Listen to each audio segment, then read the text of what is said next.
Suka dengan video ini? Bantu channel ini terus berkarya dan berkembang. Klik tombol subscribe, supaya kamu tidak ketinggalan video terbaru. Juga jangan lupa tinggalkan like dan komen kamu di bawah ya.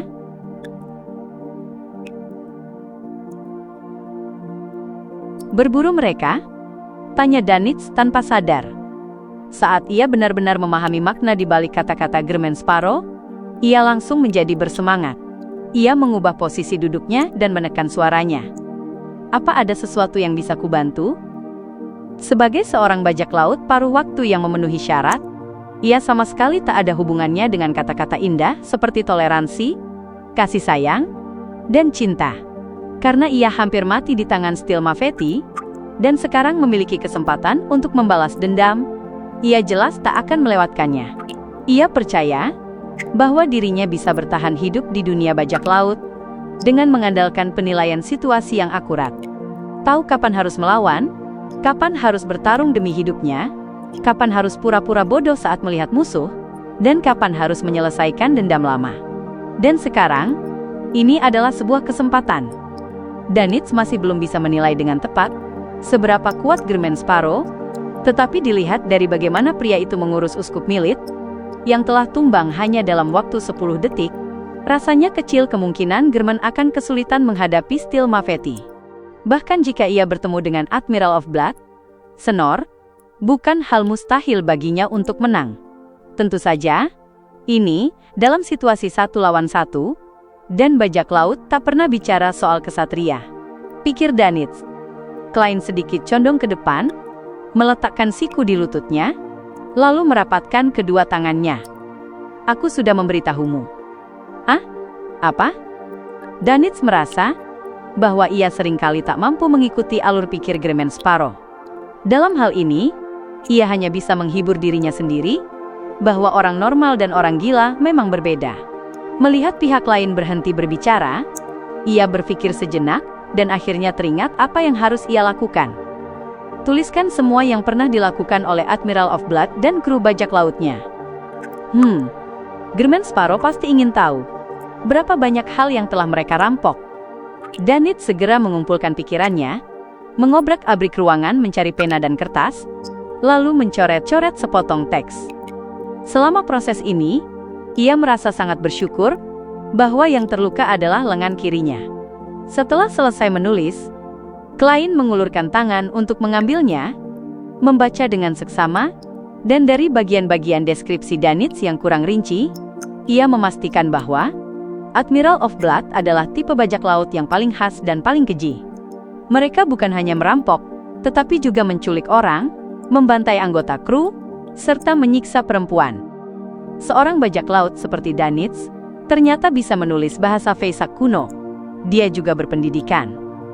Setelah bergumam pada dirinya sendiri, Klein mengeluarkan sebuah koin tembaga dan menggunakan ramalan untuk memastikan keaslian informasi tersebut. Lalu ia berkata dengan nada seolah sedang memberi instruksi tentang apa yang akan dimakan besok pagi. Ceritakan padaku tentang Admiral of Blood dan anak buahnya. Dia butuh informasi yang lebih rinci. Apakah dia sedang bersiap untuk memburu mereka? Danitz merasa gembira, membenci dirinya sendiri, karena tidak tahu lebih banyak. Admiral of Blood, Senor, diduga adalah roh jahat. Siapapun yang pernah bertemu dengannya, pasti mati dengan cara yang aneh. Ada yang mencekik dirinya sendiri sampai mati, ada yang mulutnya meledak, ada yang memeluk bom, atau membantai rekan-rekannya sendiri. Kapten bilang itu karena kerasukan roh jahat. Sangat mirip dengan kemampuan Beyonder milik Nona Sharon. Wraith? Klein tidak berbicara, dan hanya mendengarkan Danitz melanjutkan ceritanya dalam diam. Senor bisa mengeluarkan jeritan yang mengerikan. Terakhir kali aku bertarung dengan mereka, aku hampir pingsan dan jatuh dari dek ke laut. Hehe, aku membalasnya dengan membakar salah satu kapal mereka. Senor menguasai banyak sihir mayat hidup. Kejam, haus darah, dan penuh nafsu. Targetnya bisa laki-laki atau perempuan, bahkan makhluk humanoid. Sesuai dengan sifat tak terkekang dari Rose School of Thought. Ya, lebih tepatnya, ini adalah ciri khas jalur prisoner. Kemungkinan terbesar, dia adalah seorang Wraith. Klein mengangguk dengan penuh pertimbangan. Melihat reaksinya, Danitz menjadi semakin bersemangat dan berbicara sedikit lebih cepat. Kapten, kami menduga bahwa Senor membawa sebuah item mistis yang sangat kuat, yang membuatnya sangat beruntung. Sepertinya dia selalu mendapat restu para dewa. Misalnya, pada saat genting, lawannya tiba-tiba terpeleset atau kekuatannya gagal. Contoh lainnya, dia pernah menang taruhan 21 kali berturut-turut. Sebuah item mistis yang bisa membuat seseorang beruntung? Ini sangat langka. Apakah berasal dari jalur monster? Atau ada hubungannya dengan roh jahat lain? Klein menebak berdasarkan pengetahuannya tentang mistisisme. Aku belum pernah bertarung langsung dengan Senor, jadi hanya itu yang ku ketahui, kata Danitz sambil ingin mengangkat tangannya, tetapi rasa sakit di lengan kirinya menghentikannya. Dia punya sekitar 7 atau 8 kapal.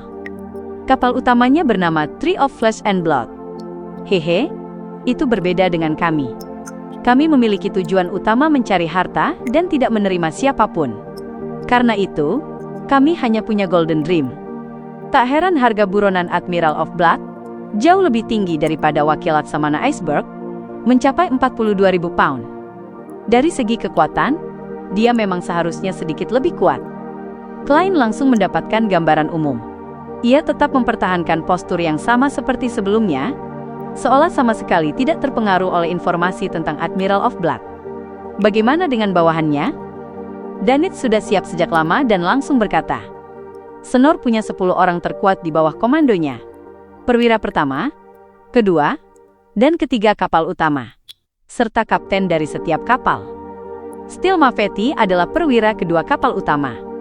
Kami menduga dia berada di urutan 6. Tubuhnya seperti baja, dan mampu menahan peluru serta tembakan meriam. Dia tidak takut api, tenggelam, maupun berbagai sihir. Dia kuat dan cepat. Dia bisa mencabik-cabik lawannya, dan menguasai tingkat tertentu dari mantra yang berkaitan dengan mayat hidup. Dia bisa memanggil zombie dan memelihara boneka. Zombie? Klein langsung teringat pada Marik yang pernah bermain kartu dengan zombie. Berdasarkan ciri Wraith dari Admiral of Blood, Senor, bisakah diasumsikan bahwa para bajak laut ini sebenarnya merupakan bagian dari lingkar luar Rose School of Thought? Atau mungkin dari sebuah organisasi yang digunakan untuk mencari uang? Sayang sekali aku tidak punya utusan, dan juga tidak bertanya pada Nona Sharon apakah dia memilikinya. Kalau tidak, aku bisa menghubunginya dan memastikan identitas Admiral of Blood. Klein menebak dengan sedikit penyesalan. Ia tidak menyerah, hanya karena masalah ini mungkin melibatkan Rose School of Thought. Bagaimanapun juga, ia bisa mengganti wajah dan identitasnya setelahnya. Selain itu, ia sudah pernah berurusan dengan Aurora Order, Sekte Demones, Rose Redemption, dan Twilight Hermit Order, jadi ia tidak takut menyinggung satu entitas lagi. Sebenarnya, bukan berarti aku belum pernah melawan Rose School of Thought.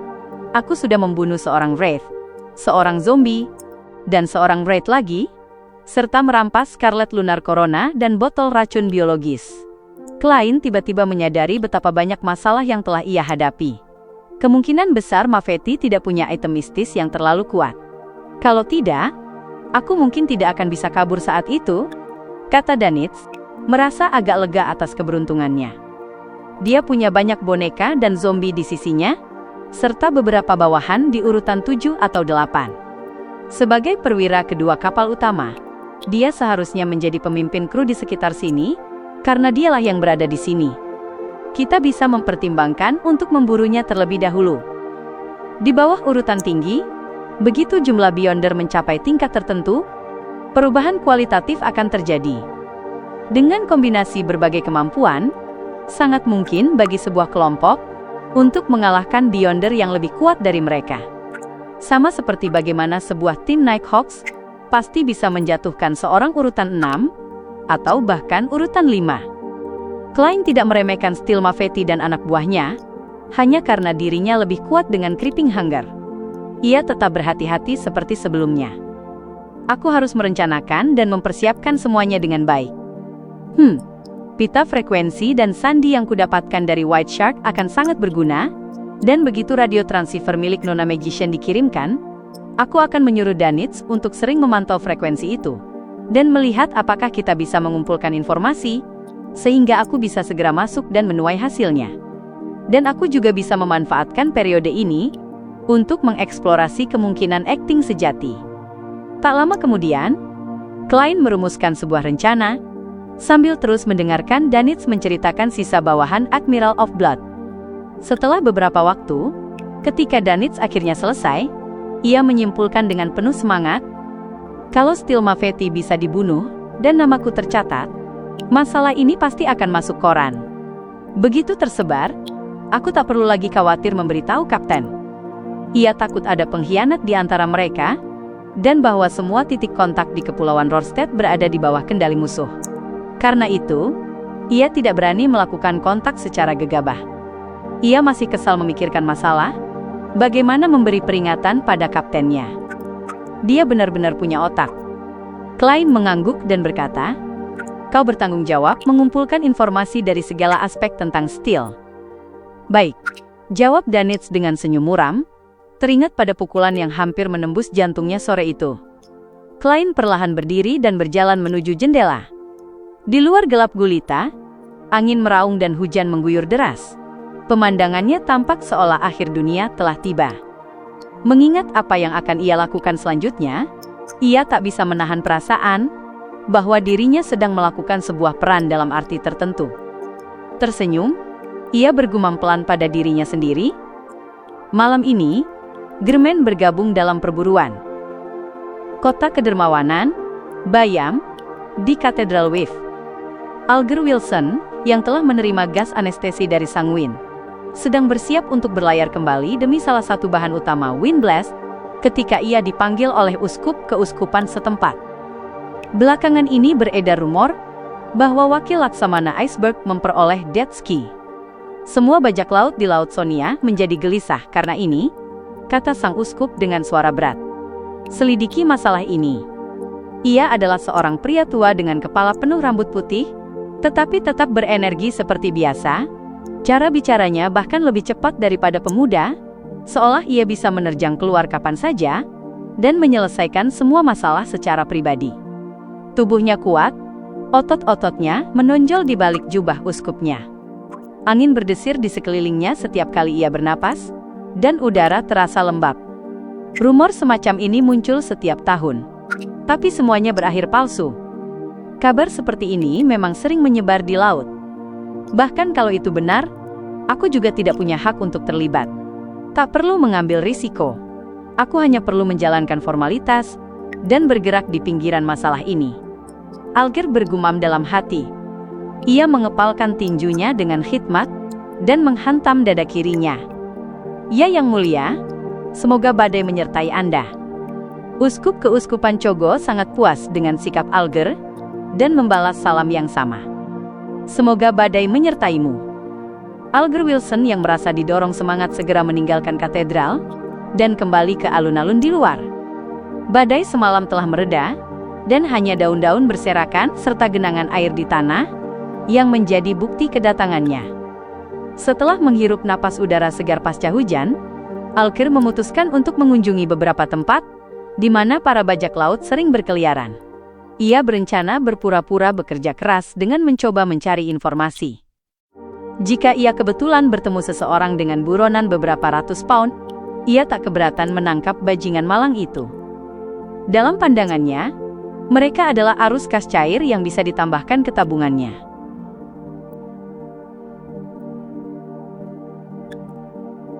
Di lautan, para bajak laut memiliki 3 minat umum yang ikonik: minuman keras, perempuan, dan perjudian. Alger Wilson hanya mengeluarkan jam saku peraknya, membukanya, lalu tahu kemana ia harus pergi terlebih dahulu. Pukul 11:04, rumah bordil dan bar belum buka. Hanya sarang perjudian, yang dengan mudah mengumpulkan sekelompok orang yang ingin mendadak kaya. Alger jauh lebih akrab dengan kota pelabuhan ini, dibandingkan kampung halamannya yang kecil. Ia berjalan tanpa berhenti sama sekali, menavigasi rute dengan mulus, berbelok di setiap sudut hingga tiba di depan sebuah kasino yang terletak di gang terpencil. Menurut yang ia ketahui, Pemilik kasino ini adalah pemimpin geng dengan latar belakang yang dalam. Ia memiliki hubungan yang tak terjelaskan namun samar dengan tokoh penting di kantor gubernur jenderal. Tempat ini adalah pilihan pertama banyak bajak laut untuk membeli dan menjual barang jarahan mereka. Karena itu, bajak laut sering muncul di sini. Mereka mungkin menukar hasil rampasan dengan pound emas di pagi hari, tetapi akan kehilangan segalanya di malam hari dan diusir keluar. Alger menarik mantel coklat tebalnya, menekan topinya, sebuah aksesori mode yang berasal dari daratan, lalu mendorong pintu setengah tertutup. Di bawah tatapan waspada para penjaga, ia memasuki kasino. Kasino dilarang di dalam kerajaan Loen. Mereka hanya boleh menempel pada bar sebagai ruangan tambahan. Namun di koloni seberang laut kerajaan yang luas, kasino bukan hanya legal, tetapi juga menjadi industri utama. Di antaranya, Bayam di Kepulauan Rorstedt dan Alete di Balam Timur adalah yang paling terkenal di kawasan ini. Banyak taipan sengaja datang dari Backland atau pesisir Midseashire untuk satu hari penuh berjudi. Menyapu pandangan ke sekeliling, Alger melihat beragam permainan kartu, serta permainan meja putar yang berasal dari dadu. Karena masih pagi, tidak banyak penjudi, dan Alger dengan cepat memindai mereka semua. Tiba-tiba, matanya berbinar, dan ia seketika mengenali identitas seseorang yang menyamar. Ia melepas topinya, berjalan ke meja Texas Poker, dan menepuk bahu targetnya. Ia membungkuk dan berbisik di telinga pria itu, "Blazing!"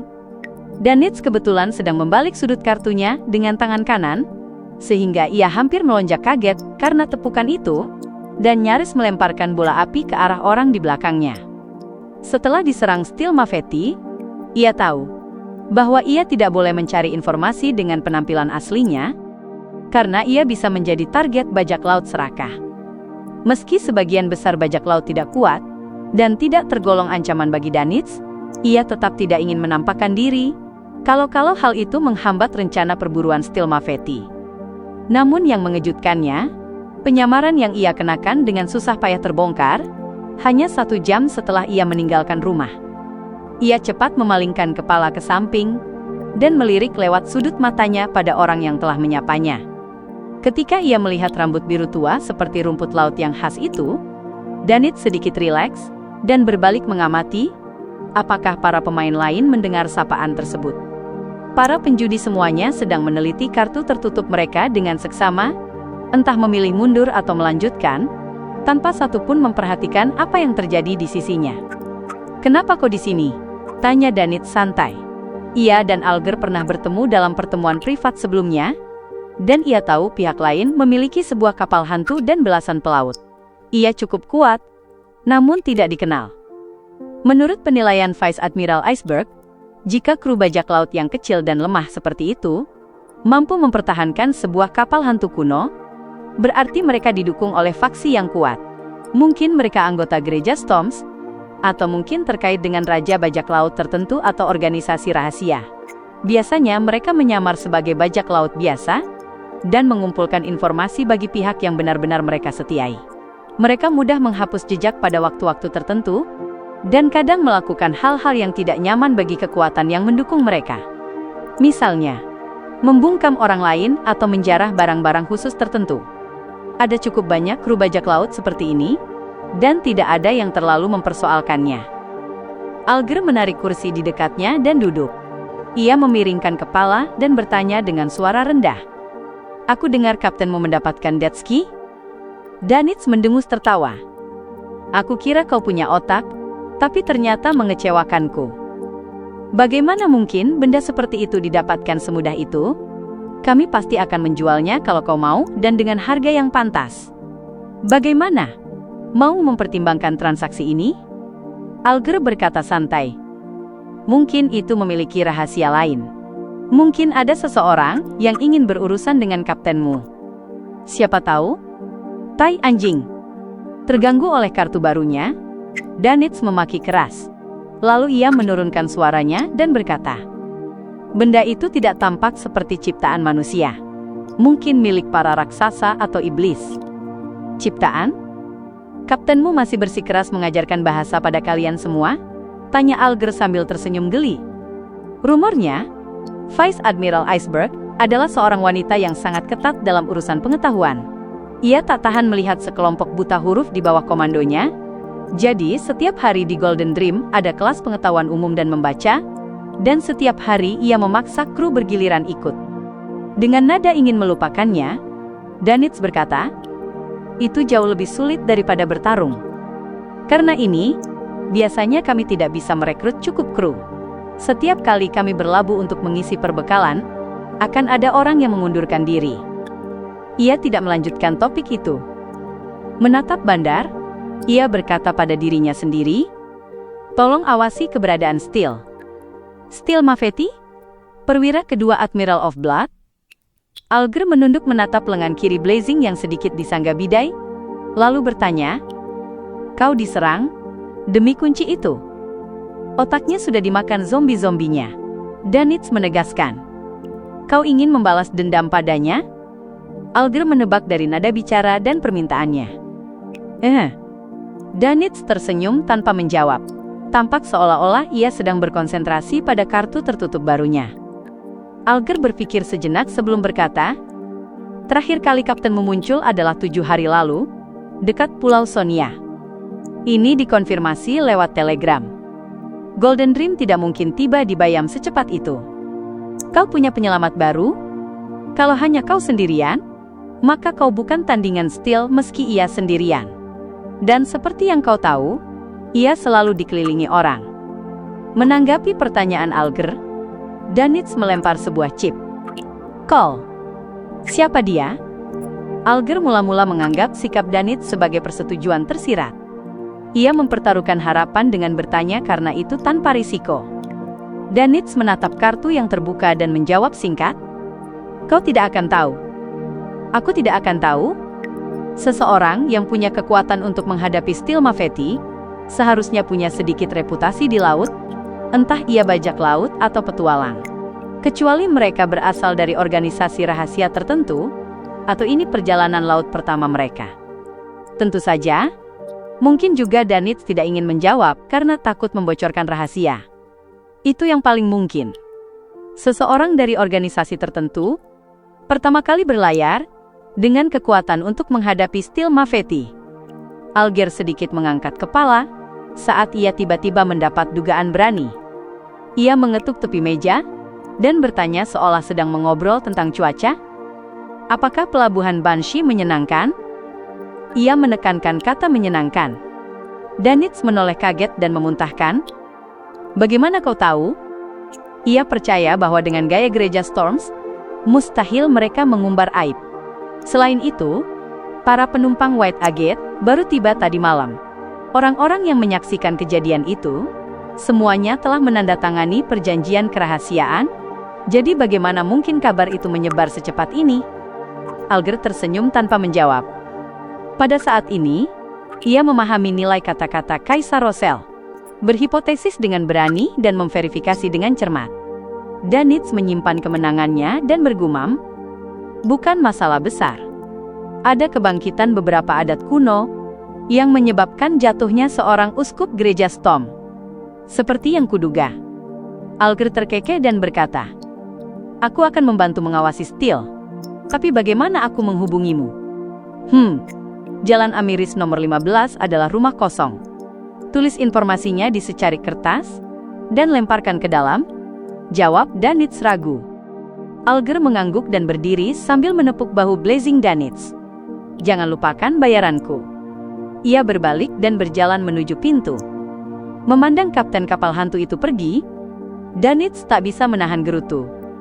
Orang ini tidak buruk. Tapi aku juga harus pergi dari sini. Ia tidak sepenuhnya mempercayai Alger. Mungkin dalam beberapa menit, pria itu bisa saja membawa Steel Mafetti dan para bajak lautnya menyerbu kemari. Setelah meninggalkan kasino, Alger, yang mengenakan celana longgar khas lokal, berjalan santai menyusuri jalan. Ia masuk ke sebuah toserba dan menemukan sebuah konter. Ia tersenyum dan mengeluarkan segenggam koin tembaga. "Berikan aku 1 set kartu tarot." Sambil menunggu, ia dengan santai memikirkan sebuah pertanyaan. Apa yang sedang dilakukan utusan dari Tuan Ful saat ini? Di restoran Pak Tua John, Klein menyaksikan pelayan meletakkan sepiring ikan bakar di depannya. Ikan itu dibungkus dengan sesuatu yang tampak seperti jerami dan ditaburi berbagai macam rempah. Sebagian di antaranya tidak ia kenali. Aroma kuat menyusup ke hidung Klein dan sangat meningkatkan air liurnya. Seperti yang diharapkan dari kepulauan rempah, Klein hendak mengambil pisau dan garpu ketika ia melihat pelayan meletakkan dua benda yang menyerupai ranting pohon di piringnya. Sumpit, Klein terkejut. Lalu ia segera mengunci tersangka. Rosel Gustav. Ini adalah alat makan yang harus digunakan saat menyantap ikan stikelback bakar. Katanya Kaisar Rosel mendapat inspirasi dari adat kaum elf. Pelayan itu memperkenalkan. Adat kaum elf, mereka memang ras yang suka memasak dan menyantap hidangan lezat. Atau lebih tepatnya, itu murni alasan yang dibuat-buat Rosel. Klein menebak, sebagian besar karena pemahamannya terhadap karakter orang tersebut. Pagi hari, ia telah mengunjungi beberapa rumah sakit gereja di Bayam untuk memberikan perawatan menjelang ajal bagi beberapa orang sekarat, membantu mereka memenuhi keinginan terakhir, dan melakukan pendalaman akting. Tetapi ia gagal menemukan target yang cocok.